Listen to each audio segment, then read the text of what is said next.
Hi guys, with hard files, with the usual deletion method like this,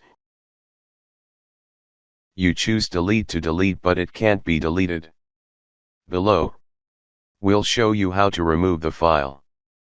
First, you open the command port. You can search in the Windows sync box, or you press the Windows key combination +R. The shake window pops up, you type from CMD and select OK, or you press enter to enter the command port window. Next, you need to determine which hard drive is on, like your E drive or file directory.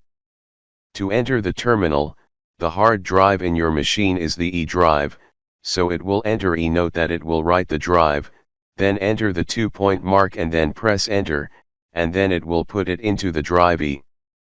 If you have other drives like drive D or F, then enter and do the same. After you have entered the hard drive containing the hard file, you enter the CD plus ink that contains the hard disk file, as yours is file, then enter CD file, enter the correct name as well as the flower or spelling, and then press enter to enter that folder.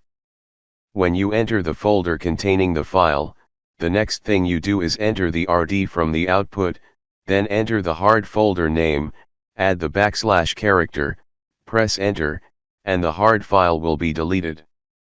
If you have RD auxiliary, you have /, and if you press enter, you can delete it. If you check again, the file has been deleted. So I've taught you how to delete hard files on your computer, which can't be deleted normally or without using third-party software. If you see or would like to share and subscribe to the channel to see many other useful videos, hello and good luck.